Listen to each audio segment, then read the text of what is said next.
कुछ नसब ऐसे होते हैं जो सिर्फ तलवार से नहीं, जज्बात से लिखे जाते हैं। परिहार राजपूत, वो नाम जो राजपुताना की सबसे पहली चिंगारी था। एक ऐसी कौम जिनके बिना राजपुताना का इतिहास अधूरा लगता है। मगर सवाल ये है, वो चिंगारी किसने भड़काई थी? आप देख रहे हैं दास्ताने नसब, जहां हर खून की कहानी लिखी जाती है। चैनल को सब्सक्राइब करें, लाइक करें और अपना जज्बा कमेंट में बताएं। शुरुआत, जब राजपुताना की जमीन ने पहली तलवार देखी। कहा जाता है, हर दास्तान एक आवाज से शुरू होती है। राजपुताना की दास्तान परिहारों की तलवार की खनक से गूंज उठी।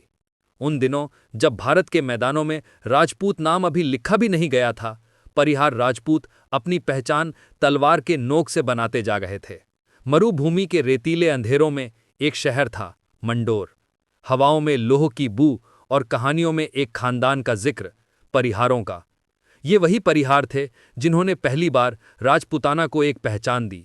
जहां बाकी नसब अभी जन्म ले रहे थे, परिहारों ने पहले से अपना राज तिलक लिख दिया था। लेकिन इस कहानी का पहला मोड़ उस वक्त आया जब मंडोर के दुश्मनों ने सोचा, ये छोटी सी जंग है। पर जंग कभी छोटी नहीं होती जब उसमें परिहार लड़ रहे हों। एक रात चांदनी के नीचे एक जवान परिहार ने अपने पिता से कहा, आज अगर हम पीछे हट गए तो कल राजपूत नाम ही नहीं बचेगा। उस रात के बाद मंडोर की हवा बदल गई। लोहे की तलवारों से लिखा गया राजपुताना का पहला अध्याय, और इस दास्तान का पहला नाम परिहार राजपूत। उठती हुई शक्ति, मंडोर से मारवाड़ तक। मंडोर सिर्फ एक शहर नहीं था, एक ताकत का पैदाइश घर था। यहीं से परिहार नसब ने अपनी शक्ति फैलाई। मारवाड़ के रेगिस्तानों से लेकर चंबल के किनारों तक हर जमीन जहां इनका घोड़ा चला, वहां राज लिखा गया। लेकिन ताकत का सफर कभी सीधा नहीं होता। एक वक्त आया जब परिहार राज खंडित होने लगा। दुश्मनों ने साजिशें रचीं और अंदर से कुछ लोगों ने भी अपनी आंखों में लालच भर ली।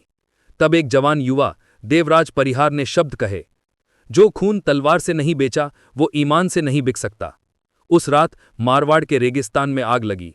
तलवारों की चिंगारियों से लिखा गया परिहारों का नया इतिहास। कहानी अब सिर्फ राज नहीं, रवायत बन गई थी। हर परिहार मां अपने बेटे को तलवार पकड़ाकर कहती थी, ये सिर्फ हथियार नहीं, अपनी जमीन का कसम है। फिर आया एक मोड़ जब परिहारों ने प्रतिहारों, सोलंकियों और चौहानों के साथ मिलकर राजपुताना को एक रूप दिया। ये वो पल था जहां परिहार नाम राजपुताना के दिल में लिखा गया, एक अमर इज्जत के रूप में। विश्वासघात, जब अपने ही दुश्मन बन गए। हर दास्तान का एक अंधेरा हिस्सा होता है, और परिहारों के लिए वो वक्त मंडोर के उजाड़ने का था। एक रात जब शहर सो रहा था, एक मेहमान के रूप में दुश्मन अंदर घुस आया। मंडोर की दीवारें तो मजबूत थीं, लेकिन किसी ने अंदर से दरवाजा खोल दिया था। सुबह हुई तो धूप लहू से लाल थी। मंडोर जला और परिहारों की परंपरा टूट गई। लेकिन यहां एक सवाल पैदा होता है, क्या एक शहर का खत्म होना नसब का अंत होता है?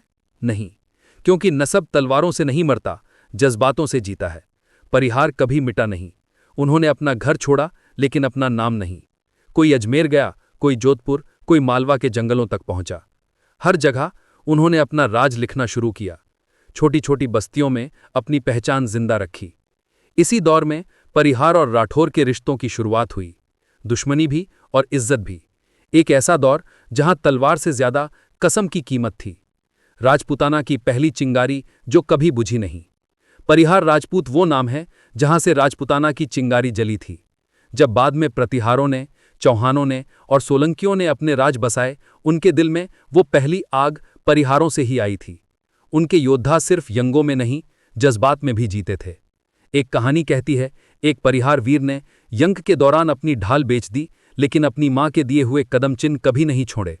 उसने कहा था, जंग जीतना मुश्किल नहीं, अपना ईमान बचाना है। राजपुताना के इतिहास में जब कभी पहली तलवार का जिक्र होता है, परिहार का नाम बिना कहे समझ लिया जाता है। ये वो नसब है जिन्होंने सिर्फ जमीन नहीं, एक सोच बनाई। राजपुताना सिर्फ राज नहीं, इज्जत का वादा है।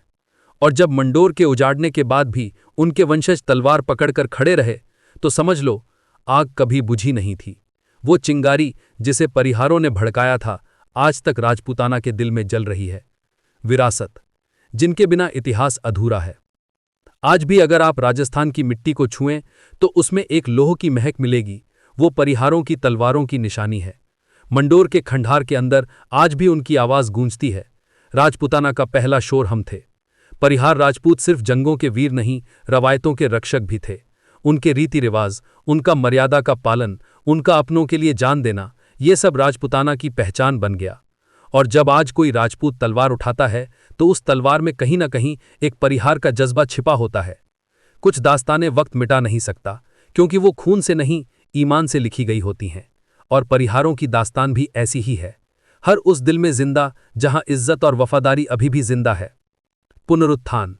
जब परिहार नाम दोबारा गूंजा, समय का चक्र घूमता है, लेकिन कुछ नाम ऐसे होते हैं जो हर युग में अपनी पहचान वापस लिख लेते हैं। परिहार राजपूत भी उन्हीं में से एक थे।